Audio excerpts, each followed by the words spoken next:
Hello, everyone, and welcome to today's ESG-CV Report Training, Part 1. I want to just clarify at the start that today's training, as well as tomorrow's training, are really going to be the same content. The intention of dividing it up by audience, today being intended for city and county recipients, and tomorrow for state and territory recipients, is just because the team anticipated different questions from those groups. But again, content will be the same, so unless you really want to, there's no need to attend both sessions today and tomorrow. Before we get into the content for today, I do want to spend just a brief moment going over some logistics for today. So in case you're having any difficulty with audio during the webinar, I encourage you to make sure that you're connected via the phone number that's up there on the screen. We find sometimes that the computer audio can be a little choppy, so that toll-free number and then the access code are your very best bet to ensuring that you have the clearest audio connection that you can. And as soon as I'm done talking, I will put that in the chat message for you all as well. Participants are going to remain muted, but we are going to hear from a wonderful team of presenters today. So from HUD's Office of Special Needs Assistance Programs, or SNAP, we're going to hear both from Marlisa Grogan and from William Snow. And then Michelle Budzik from the Partnership Center is going to be a primary presenter today as well. And then you'll have the team from Apt Associates, myself and my colleague Tommy Joe, helping out with logistics behind the scenes, and some more folks from the Partnership Center going ahead and helping with questions that are submitted throughout the webinar. In terms of submitting those questions or chat messages, anything that you have for us during the webinar today, they're going to remain muted, but we do encourage you to use the chat functionality that's on your screen. So if you put your mouse on your screen in WebEx, you should see a row of icons. One of them will look just like a chat bubble. And if you click on that, it will open up the chat functionality for you on the right-hand side of your screen. When you are sending in those questions, comments, chat messages to us through the chat functionality, we ask you to please make sure that you are sending those messages to everyone. So in order to make sure that they're going to everyone, before you go ahead and send a message, please take a moment to look at the to menu bar that appears right above that message. It should default to everyone, but if it does not, go ahead and click on the arrow over to the right, and you'll see several different options, and one of them absolutely should be everyone.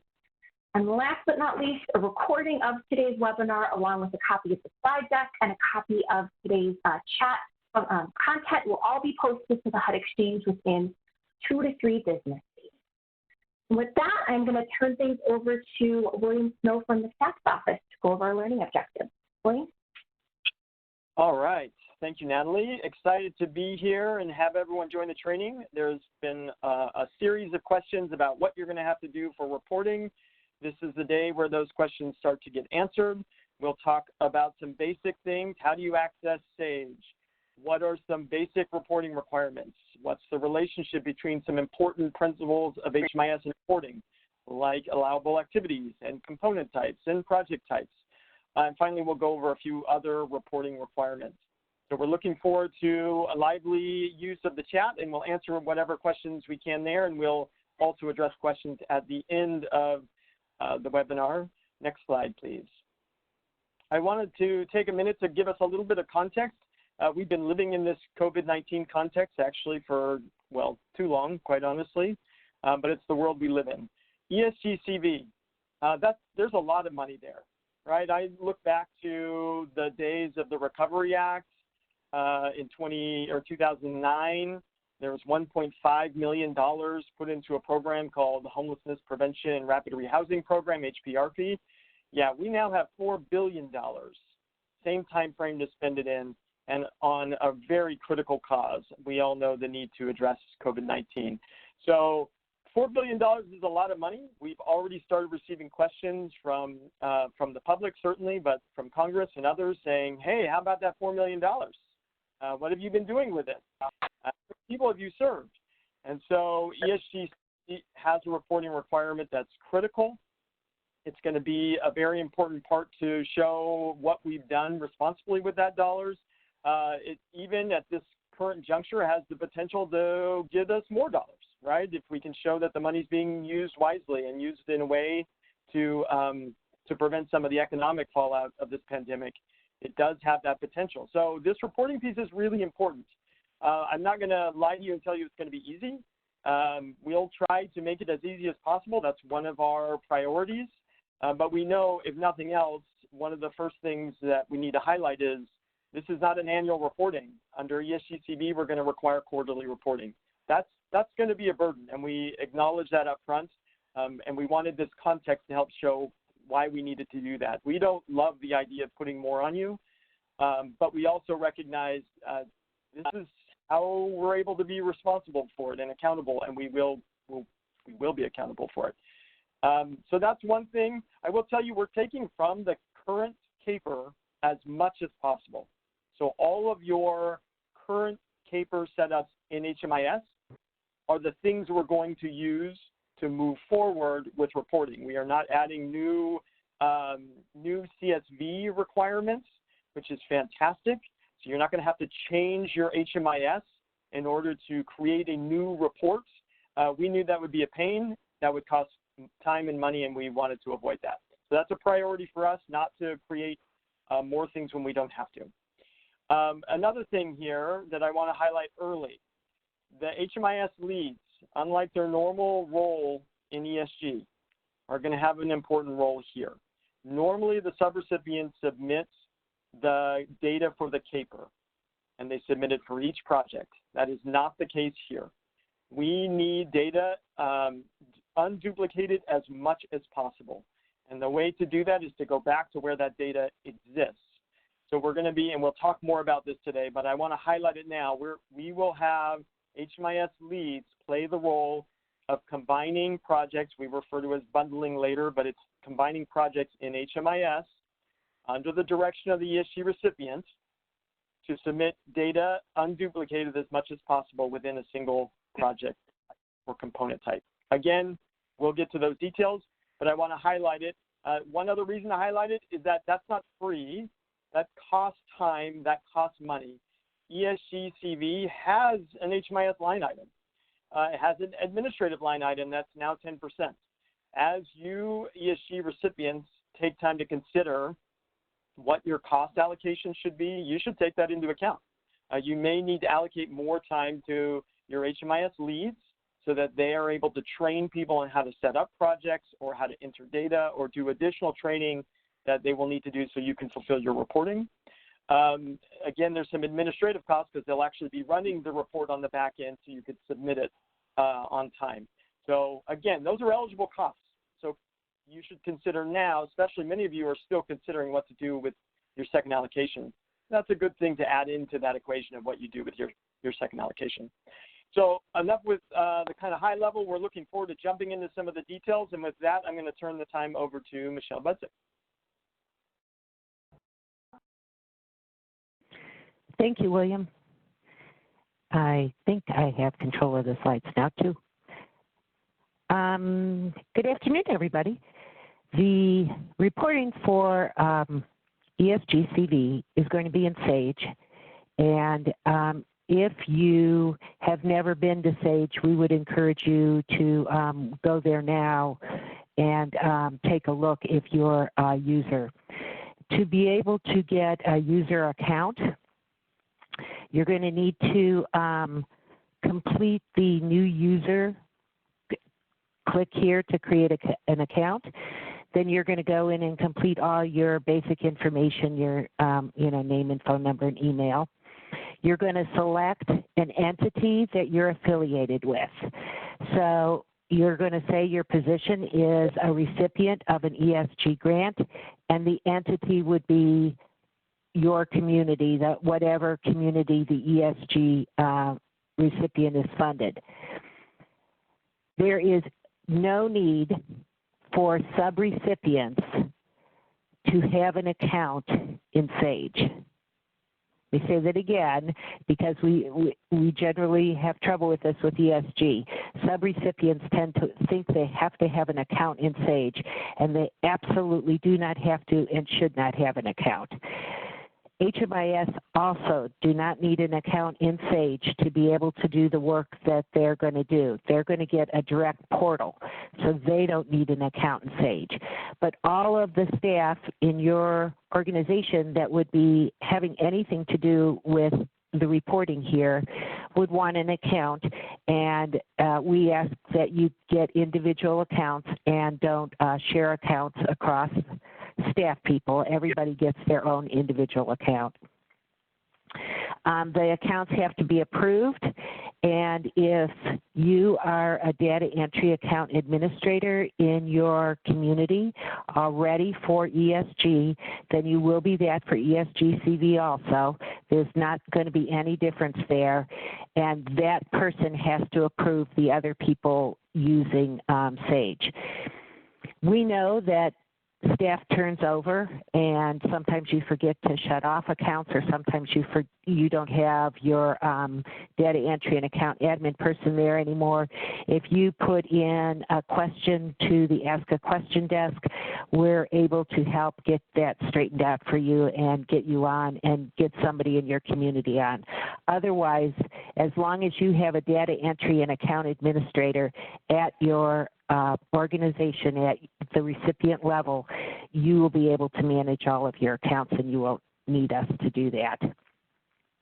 To know who in your organization has access to Sage, there is a reports button that will be coming on Sage in the new screen, but you can also scroll down right now to the bottom of your screen, and you'll see users at an entity. You can click that and see a list of the users in your community that have access to Sage. If you need to change that access level or add new people or delete people in resources that's at the top of the page, if you click on resources, there's little tip sheets that just give you like a one-pager with screenshots on how you add a user or change a user. Let's get on to ESG-CV then, and what's going to happen. As William told you, there's quarterly reports, and those reports are all going to be within 30 days of the end of the quarter. The first submission is from whenever you started ESG-CV in your community, and we'll go through how you determine that until the end of September, until September 30th. And then you have 30 days from September 30th to October 30th to submit the report to HUD. So by October 30th, everybody has to submit a report to HUD, whether you have expended funds or not, so that HUD knows where you are in the process. And again, we'll kind of go through that too, but just so you know, that's how it works. After that initial submission, we're on a federal fiscal year by those quarters, and then you drop between the quarters for the submissions.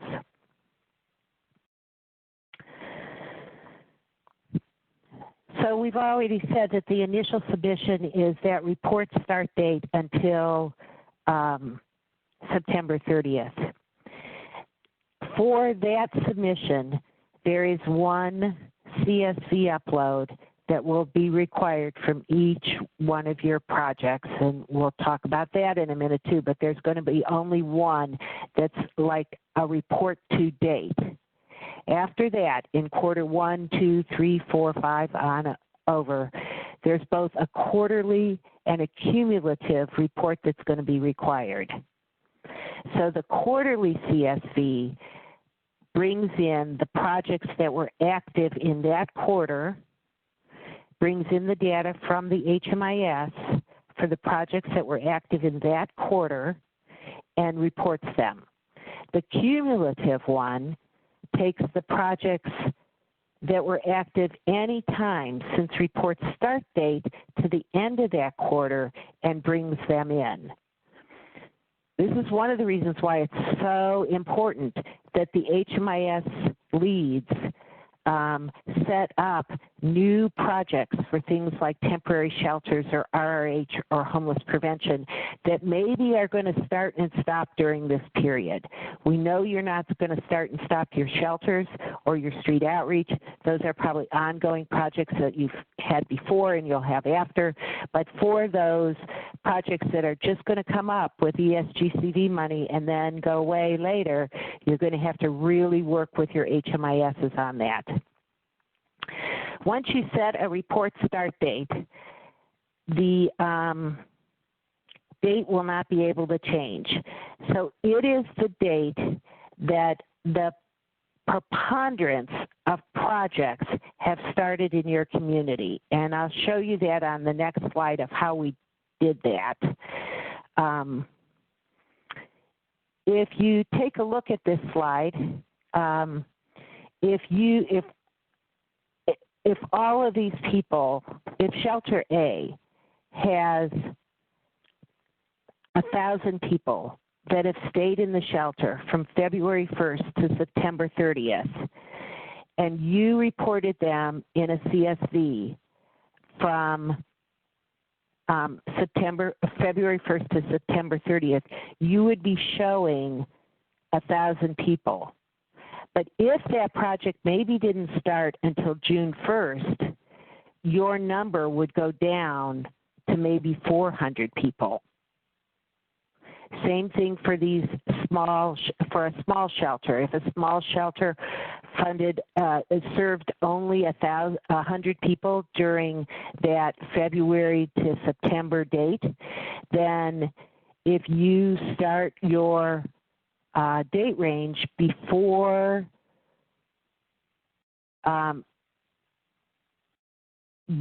the period, then you would potentially have people in the count that weren't served.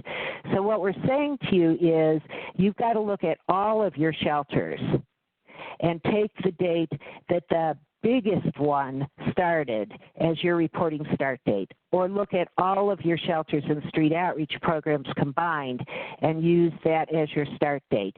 You will let the few people that got missed at the beginning have a buy, that's okay, but you want to pick that up so that from then on out, your reporting start date is fixed and you're picking up the most of the people that you actually served. There's there's some also fun thoughts about late starters and early enders. We know that you're not going to have every project funded at the beginning of the term, especially when there's not a notice out and some of you are not even sure what you're wanting to fund yet. But it's very possible that you're going to have late starters. A late starter is fine to have, and SAGE is going to take that late starter and let you put a late starting date in for that organization, and we'll be able to know then when that organization needs to report. It's also possible you're going to have early enders, where a project you funded at the onset of this, you're really funding shelters, and you're really making sure that your shelters and street outreach people have all the PPE they need, have all the services they need, can get them into the shelter and take care of them quickly.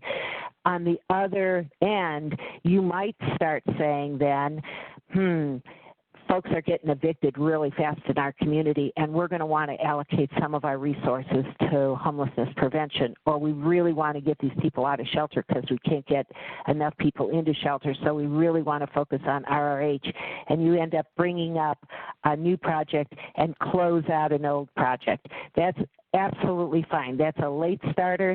That would be the RRH program or HP that you funded, and the early ender would kind of be the shelter that you stopped sending your funding to, perhaps. Again, there's no prescription that's the right prescription of how you start and stop projects or what projects you fund. Those are absolutely local community decisions.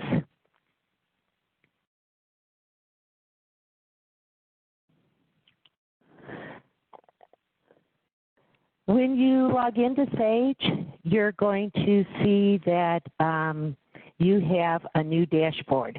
That should be there on August 30th, and you will be able to see then that there is a brand new ESG-CV section up here and your normal CAPER section that you're used to using down here. We chose to put the CV thing on top because you're using that quarterly, and the normal program just you're reporting annually. You still have to do both, but you're going to be able to see what's going on from each on your dashboard. You're also going to be able to see your funding awards and your draw information as it comes out of IDIS and over to SAGE once a week for both projects, and we'll show you that on the next presentation. So we have two presentations planned here, a round 1 and a round 2. Round 1 is just the basics of ESG-CV reporting. Round 2 is going to be a really good deep dive into how does SAGE actually work and what button do you click when and how do you do this for yourself then. So this is the preliminary to that, and we'll show you this in much more detail on that day.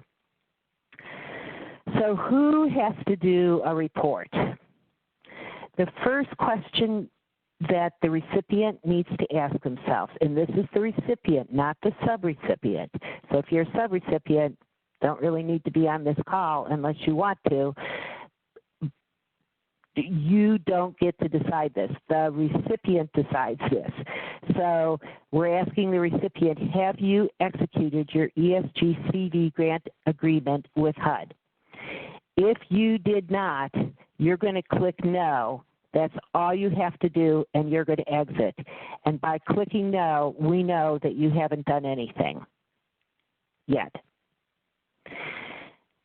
If you say yes, you've got an executed grant agreement, then we're going to ask you, have you made any expenditures? If you say no, you're going to go to the financial information form, fill it out with $0 being expended, sign and submit the report. That's it. Easy peasy.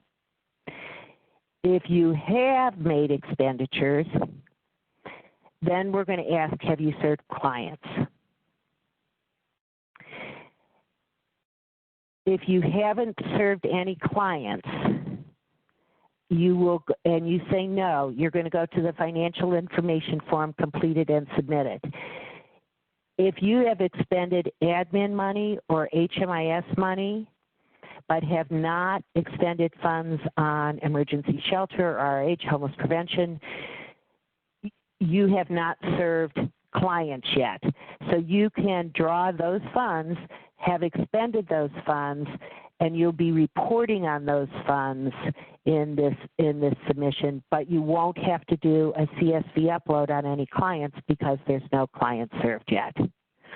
And so when you finally say yes, you've begun to serve clients, then SAGE is going to produce an entire report for you to complete.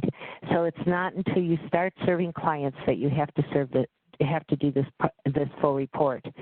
We assume that many of you have expended funds on clients already from your awards, and so there are going to be client level data coming in from the start. But we also are aware that some of you are still in process of doing planning and subcontracting, and so know that that's possible.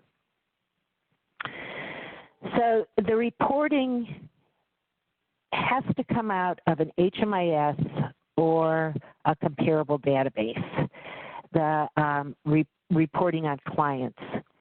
The client level report that we are going to use is the same exact report that you have been using for ESG.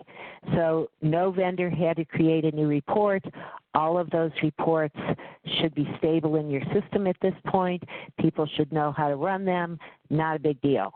So you're going to use those existing, that existing CAPER report structure to be able to generate the CSV report.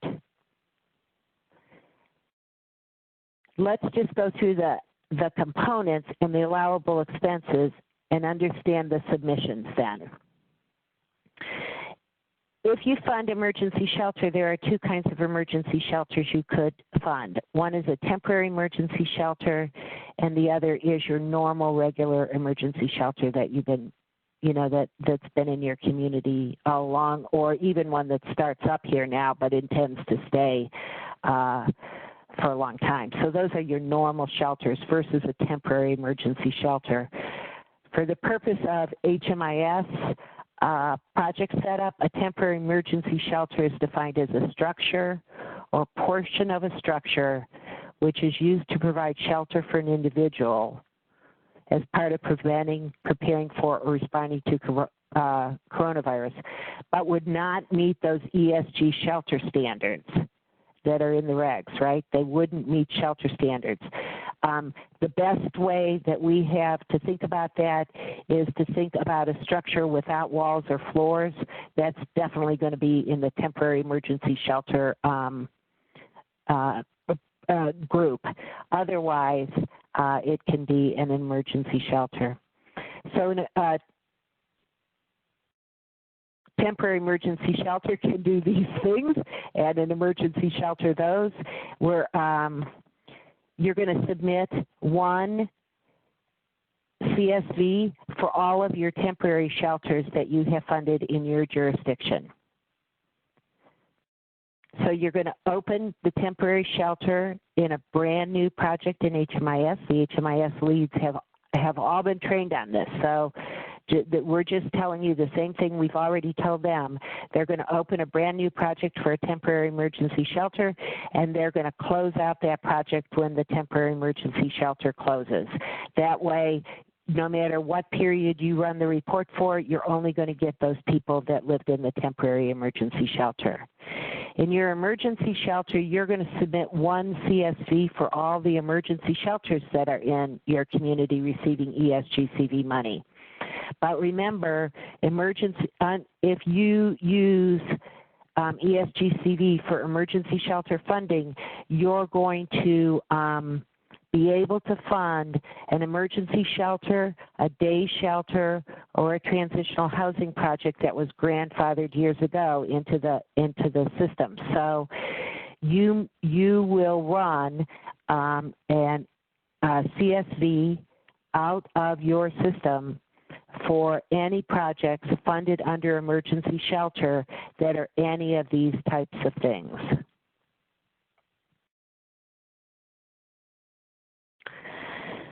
Another allowable expense is street outreach, where an expense is essential services. And street outreach, as you know, means servicing people on the street. It's not, passing out flyers or handouts. It's really doing casework, social service delivery on the streets. And so you will submit one CSV for all of the projects that are funded under street outreach. You're going to use IDIS for street outreach to draw funds, and if you've read the IDIS draw manuals, you'll see that there. But when we're talking about street outreach, for the reporting purposes of a CSV submission, we are talking about street outreach as in the street outreach worker working with a client who's living or sleeping on the streets or in a place unfit for human habitation. The Rapid Rehousing Program is the Rapid Rehousing Program as you know it. It's allowed to do the financial assistance and the services, and you're going to submit one CSV for all of those projects that are in that are funded as RH. You're allowed to do homeless prevention, and again, that's financial assistance or services. It's just like homeless prevention in ESG. If you do something that you call shelter diversion and you're handing out financial assistance and services, you're going to put that in a project type that's called homelessness prevention. So you might have subtle differences in the way you deliver services between shelter services and homelessness prevention, but if it's a shelter diversion project, it goes into the HMIS under homelessness prevention. And you're going to submit one CSV combining all of the homeless prevention projects you have in a community. In HMIS, you can do, obviously, the equipment, HMIS or comparable database software, lead agency services, all around making sure that your community has the ability to report a client-level data in the system. This also includes paying for the generation of those CSVs quarterly by the HMIS lead agency, as William talked to in the beginning, as that's needed, or you can use admin funds for that. Either way, you're going to be dependent on your HMIS leads, and to the extent you compensate them for that, that's fine under either one of those line items. And obviously for HMIS and for admin, there's no direct client services, and so there's no CSV upload for those. Hey, Michelle? Yes. Can I interrupt? Okay. I see a lot of questions coming in that seem like they might be coming from HMIS leads, and there's questions about project setup and what to do in HMIS. I want to just point out a couple of things. One, there is an ESG HMIS program manual that describes how to do project setup. So kind of from the slides Michelle was just going through, you know, talking about the different components and the different project types. You can find more information in the manual about that. I also want to put a plug in because it sounds like, again, some of you folks are HMIS leads on this call. We are doing this training, an HMIS lead focus training again on the next monthly call in September. So I'll put a note in the chat about how to sign up for that if you're not already, but we will be talking more about HMIS specific and project setup kind of issues on that phone call, not necessarily going too far in the weeds on that here on this phone call. Okay, thanks. Sure. So let's talk about these uploads that you have to do. CSV means comma separated value.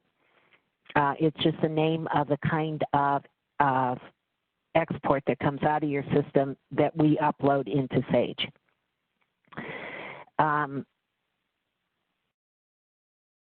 Again, we're using the ESG CAPER report, so it's already there in the HMIS systems and comparable database systems. A CSV upload is required. So they have to be generated and be able to be generated by the HMIS lead agency, or if you're funding directly a victim service provider, by the victim service provider. The reports are going to be bundled. And what we mean by a bundle is that there are one or more projects of the same component that are going to be reported on together from one HMIS system. So if your HMIS has 3 shelters and they're all going to use the start date, the reporting start date that we talked about earlier. So we pick a reporting start date. When the HMIS lead runs that CSV report for them, the HMIS lead is going to identify each one of those 3 shelters, and the report is going to aggregate those people together and put them in one report in a way that the HMIS vendors have already programmed, have already figured out is a tried and true method.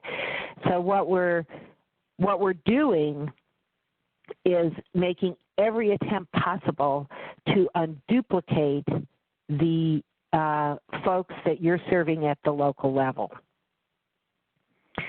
If you served in a night-by-night shelter, a big mass shelter in your community, a person, the same person strolled over during the day and went to a day shelter, Then during that reporting period, they went over to an entry-exit shelter. The Gospel Mission in your community had an opening, and he went over into the Gospel Mission.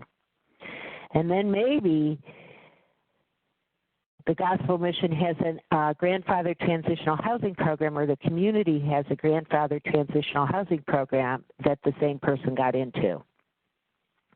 If we produced a CSV for each one of these shelters, each one of these persons would be counted one time, and HUD would say, we sheltered 4 people. What we're trying to do is knock that down at the local level to be the number of people that you really sheltered, and not have this duplicate number.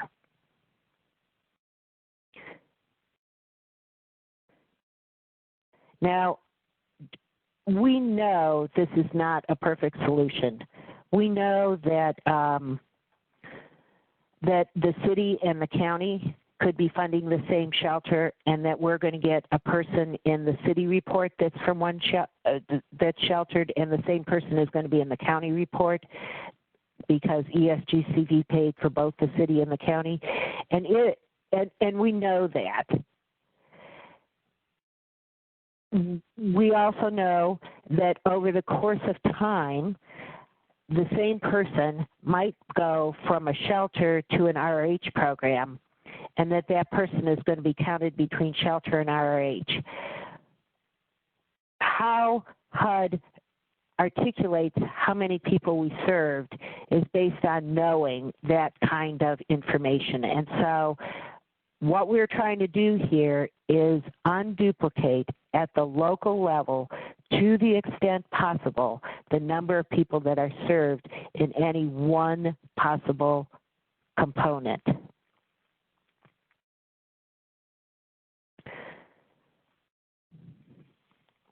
So there's some things that you need to know about HMIS and bundling.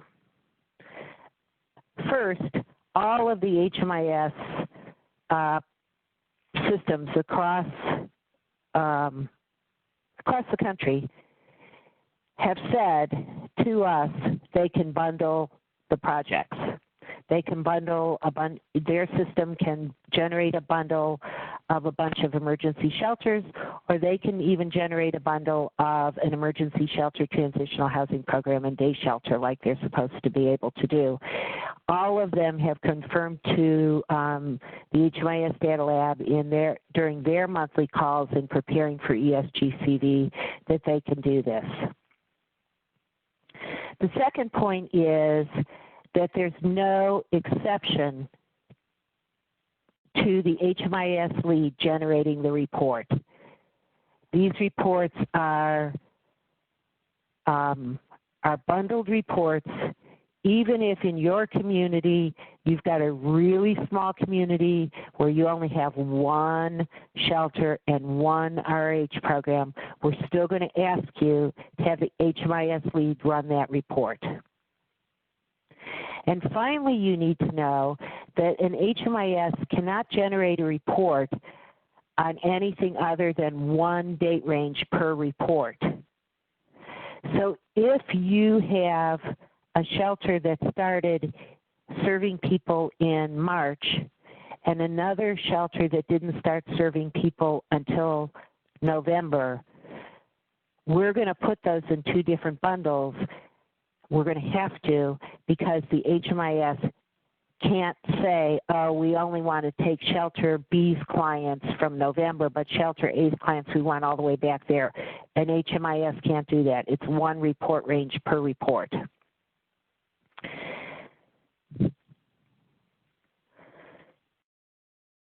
As we go into reporting, in order to be able to have your HMIS leads generate the reports, it's pretty imperative that the recipient has communicated in some way with their HMIS leads. And I know our TA providers are going to reach out to some of you to help make those connections, but please feel free to do that yourself. There's a a list on the HUD Exchange of the HMIS leads that you can use to get there. But the reason that that's so important is that the HMIS lead actually has to know who's providing the service or housing. So if you are a big recipient, states are like this, and this is why the state conversation and the city-county conversation is probably different. If you are a recipient that funds a subrecipient, who then turns around and funds a subrecipient to be the provider, you have 3 levels of things going on here. So let's just say the recipient, the state of X, funds a subrecipient, the city of Y. The city of Y does not do the programming themselves. They don't run the shelter. They don't run the RH. They send that over to a subrecipient that runs the shelter or runs the RH.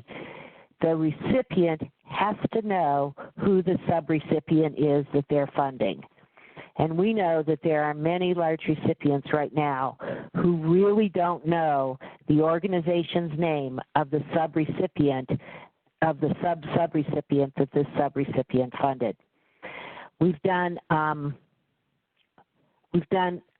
a ton of research on the submissions that you have already made in ESG, and to the extent we can, we've identified the name of the subrecipients with your subrecipients. Again, if you're going to be coming to part 2, where we're actually going to show you SAGE, and you're from a state, we really encourage you to come to that state presentation because we'll really go into that further then. But you'll be able to see that we've tried to make this easier for you. It's not perfect, but we hope we've given you some information. But the key is that you've communicated with your HMIS leads about this. The bundles are generated either by the HMIS lead or a victim service provider. In general, a victim service provider is not bundling a bunch of projects together. In general, their bundling is one project coming out of their comparable database, and they're submitting it to the CAPER. There is no exception template programmed in ESG-CV for the victim service providers.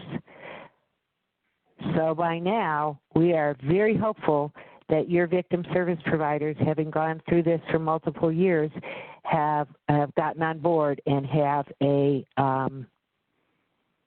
comparable database system that actually generates an ESG CAPER in a CSV report format. There's a list of HMIS leads on the HUD Exchange. If you Google HMIS leads, when you get on there, you'll see the list. Or if you go on the COC page, you'll see that there's a list for all the COC lead people, all the HMIS lead people on there. So if you don't know who your lead is or how to contact them, you don't have a phone number, that's all on the HUD Exchange for you. The HMIS works by implementations. So you may have, a state may have one implementation for the whole state, or every COC in the state might have their own implementation, and the state has maybe 6 COCs, and then they have 6 implementations in the state. Or they might have a regional, a multi-COC implementation. The place where the implementation is who you want to be connected with, because every one of those of the COCs across the state that has multiple that all has their data coming into a statewide system. You don't have to have each one of those communities generating your CSV. You can have that one HMIS lead at the statewide implementation generate all of those reports for your whole state. So you need to know what kind of implementation you have. If you don't, you can reach out to one of the HMIS leads on the list or put in an AAQ, and we'll try to help you identify that person. And we know we've talked to the TA providers that are ESG-CV TA providers, and they're real aware that helping you make those connections is something they can do too. And so if you know your TA provider and want to reach out to them for help, they can do that. You're going to have to actually list each one of the HMIS contact people or each victim service provider organization in SAGE, and that's going to allow SAGE to send a request for your CSVs identifying the specific programs that have to be bundled in the CSV to this provider. So you're going to fill out this, and again, we'll show you that in detail when we go to step 2.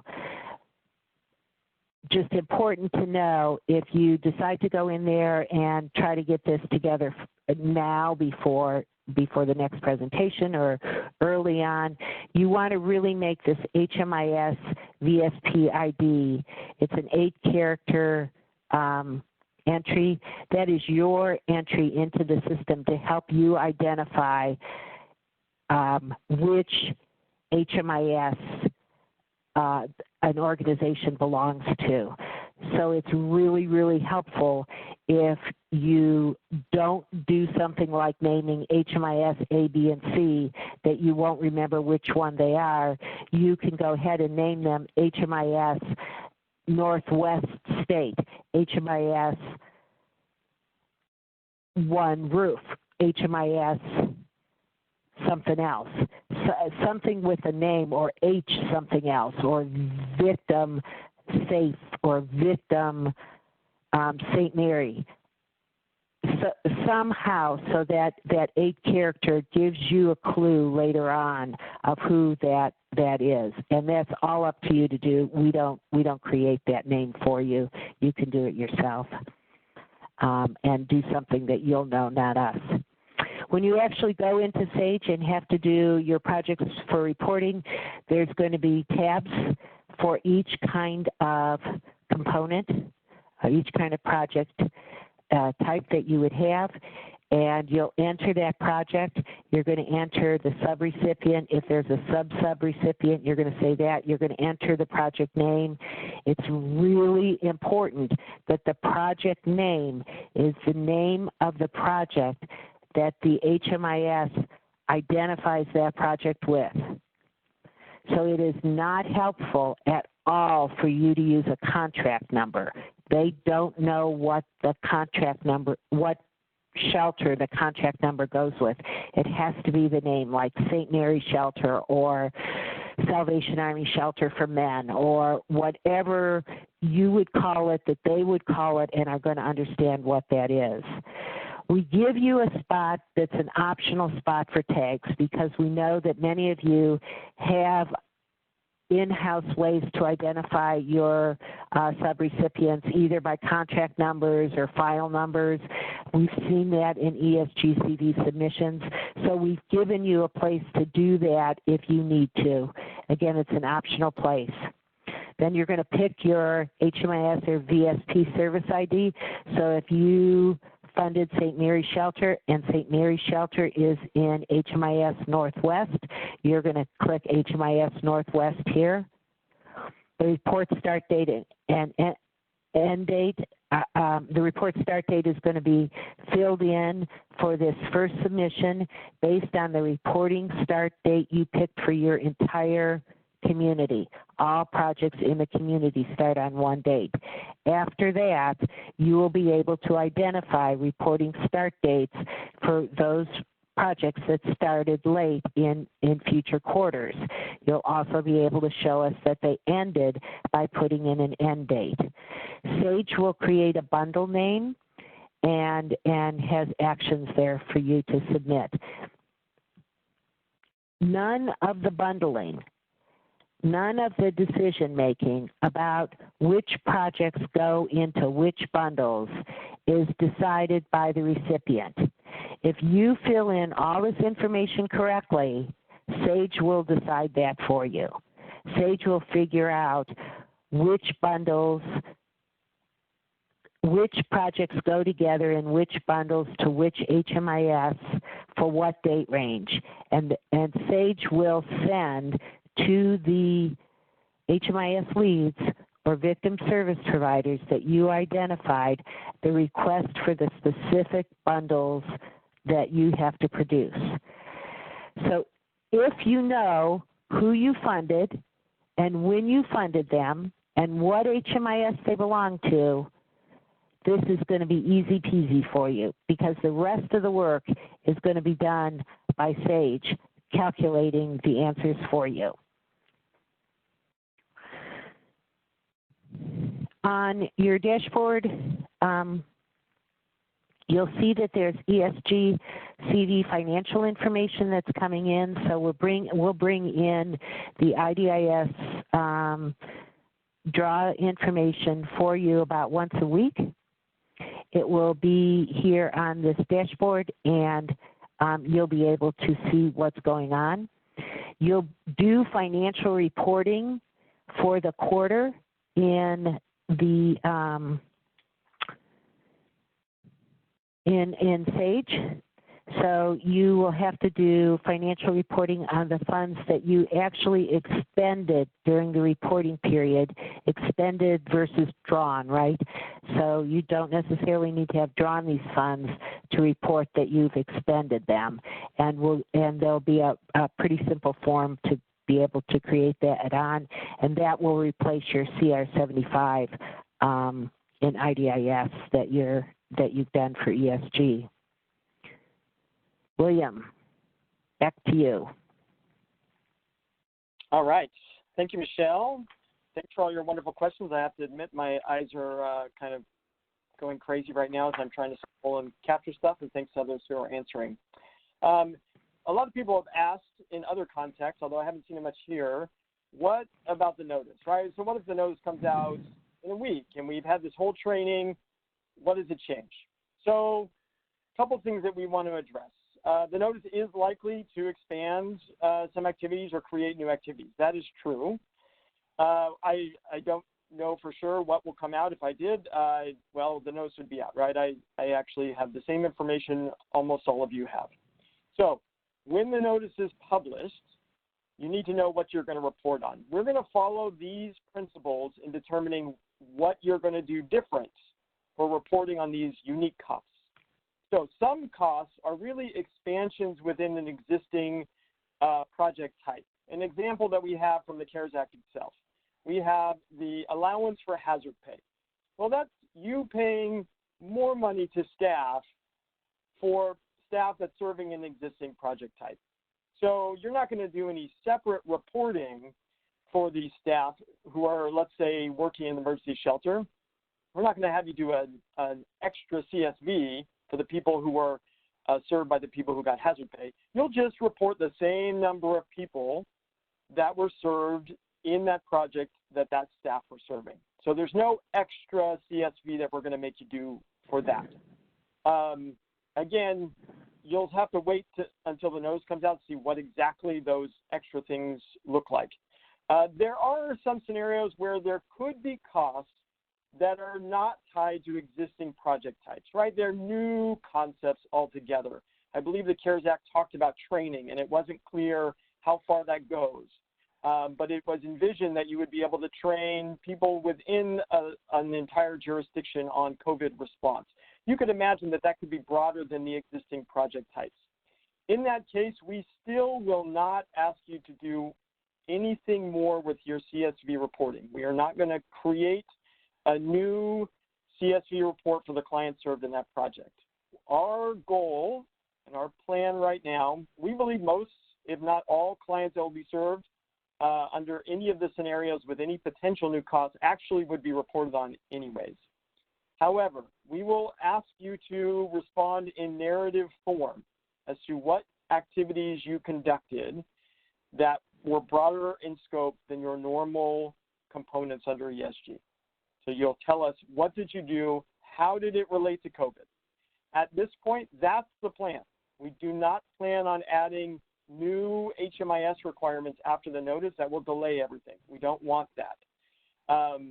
So I just want to put that out there to allay any fears, like once the notice comes out, we're going to scrap everything we've done and upend everything. No. The things we're reporting on today and the things that we're telling you you will report on, you will likely have no additional CSV requirements. That means all your client stuff that you have to pull, you should know today how to do that. So I want to be clear about that. The only thing that the CARES Act did that really kind of threw a wrinkle in the normal run of what we're reporting in terms of clients is the temporary emergency shelter. We spoke about it today. We didn't change any data collection requirements. You would collect the same things you collect in a normal emergency shelter. However, when you report in your quarterly reports, you'll upload a separate CSV file and bundle all of the temporary emergency shelters.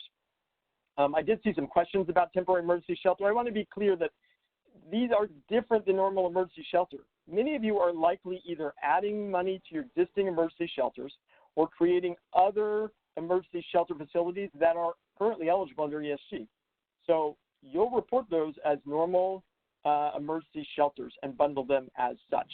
We do not think there will be a lot of shelters that actually fall under this temporary emergency shelter concept.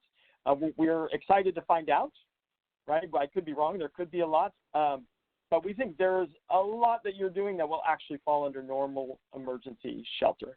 So I want to make that clear. This is the only spot where we think it's a little bit different than what you're used to, and so we wanted to say it up front, and we had permission to say it up front. It's in the CARES Act. So you should not expect any other change from current reporting requirements under ESG for CSV reporting. Okay?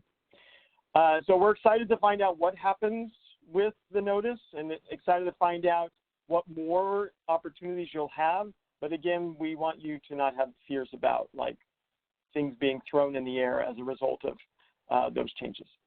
All right, let's go to the next slide. I think we're about ready to move on to some of the questions we've seen. We do want to highlight some of the resources. Actually, maybe we should do that before we do questions. There are a lot of resources. We are going to put out a resource that highlights what we've talked about in the slides today. We need to finalize it. So we're sorry that that's not available today, but that will be available. The slides will be available. We do not expect you to memorize all of these or have wonderful and perfect notes. We will provide everything we can to you so that this is available for you to know what you're doing for reporting. Next slide. Thank you. So this is part one, but part two will be next week. And we're excited to dive into more on the actual ins and outs of what you'll do in Sage. So with that, I'm gonna answer just a few things I already saw on the questions and answers that I feel were confusing to people. And then I'll ask Meredith and others if they can help us kind of grapple with some of the other questions that were either frequent or that we haven't gotten to. And there were a lot of questions. We love that. We certainly couldn't get to all of them, but we will do what we can now in this Q&A time. So it's still unclear to folks who the heck is submitting a CSV. So let me pause there. Currently, under non-ESG CV, so your normal ESG, the subrecipients would be the ones submitting the CSV file. The recipient would then hit submit in Sage, right? So the subrecipient is really doing the client file. That is not the case for ESG CV, except for victim service providers. Victim service providers, you're going to do the same thing you always do. You actually have no change. We are not combining your data with HMIS. We do not want to violate VAWA. We will keep the same rules. So if you are a victim service provider or you have some in your jurisdiction, they will do the same thing that they do under normal rules. Unless for some reason they're not getting their data in their comparable database, they will need to do a CSV. So you can spend some money to get systems up to date if you need to, But yeah, we're not doing exceptions. You need to get that data into a comparable database and be able to generate a CSV. So those are the ones who have it normal, the victim service providers. Everyone else, which is the vast majority in many jurisdictions, they'll have to work through the HMIS lead. The HMIS lead will generate the bundle. Now, there are several scenarios that I want to walk through because we saw it in the questions. So the first thing to know, a bundle will be based on a project type or a component type. So all emergency shelters in the entire jurisdiction of the recipient, whether you have 1 county, 2, or 50, all emergency shelters that are in HMIS will get bundled for that ESG recipient. There's a small caveat we provided on timing, right? If they start later, which is possible, they may have been funded later, they'll have to get their own bundle because we don't want to pull in a bunch of people that weren't there, right? If it's an existing shelter, we don't want to have 3,000 more people reported than are necessary. That was covered in the slides. I don't want to create more confusion with that. Your homeless prevention and rapid rehousing project should be new. For ESG-CV, those should be new projects. Those projects should all be bundled across their respective project types. So all your rapid rehousing across the entire jurisdiction, all of them will be bundled, and that's what will get submitted. Same with homelessness prevention. So there's a wrinkle here. Some of you have multiple COCs with multiple different HMIS implementations in your jurisdiction. When an ESG recipient has more than one HMIS implementation in their jurisdiction, they will bundle within each HMIS. So that's important, right? We're not expecting the recipient to do any sort of combining outside of HMIS. You shouldn't be getting 50,000 files and trying to make them into one. No. Bundle it according to HMIS implementation. Okay? So hopefully that's clear. Again, I think it's clear, but we know you'll probably have lots of questions because maybe we're not speaking the same language all the time. Maybe things are unclear. We appreciate that. We're not always the best presenters. We also own that and present that. We'll do our best to give you all that we can to answer your questions. One more thing I'm going to mention before I move to Meredith. Somebody mentioned acronyms. I'm sorry. We get in this wonderful world of acronyms, and sometimes we need to back up. So let me give you a few acronyms that we use throughout the presentation to clarify what we mean. ES is emergency shelter. RRH, rapid rehousing. HP, homelessness prevention. ESG, emergency solutions grants. ESG-CV is emergency solutions grants coronavirus funds or CARES Act funds. We've shortened it to CV. Meredith, am I missing any acronyms that we try? Oh, CSV. That one's up on the screen now. Comma separated value. It's really tied to exporting of data from your HMIS or comparable database. Am I missing any other acronyms? HMIS, Homeless Management Information System. CAPER. CAPER. Oh, thank you. Oh, man. Consolidated Annual Performance and Evaluation Report. CAPER. That's the template we're using for your reporting. Strangely, we're not going to be using that term for you guys because the CAPER is an annual report, and we aren't making you do an annual report. We're actually having you do quarterly reports. So we're using the CAPER template for normal ESG, but we're actually going to be doing quarterly reporting. Other acronyms that we missed? Okay. With that, actually, Meredith, we'll jump to you about questions that we may need to answer out loud. Yeah, I was actually looking. I see Michelle. I think, were you in there making notes on the questions that we had? Do you want me to read through those? The report dates. Oh, go ahead. So I know that one of the things is that I'm asked to recap how the report dates work and what's due on October 30th. So you will yourself identify a reporting start date for your jurisdiction. And again, that's the date that the preponderance of services begin in your community.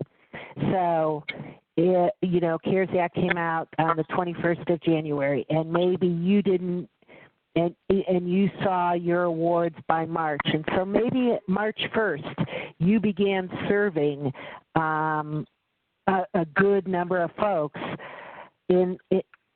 from March through September 30th. So you'll pick March 1st then as your start date. If you funded all your shelters and they started up March 1st, then you're gonna fund that starting March 1st. You identify the report start date. I know that is a hard concept, and I know that some of you are going to need more help on that. That's partly why we've designed these trainings that have office hours at the end of the training series. We have 6 separate office hours that are not designed to be presentations to you, but simply questions and answers.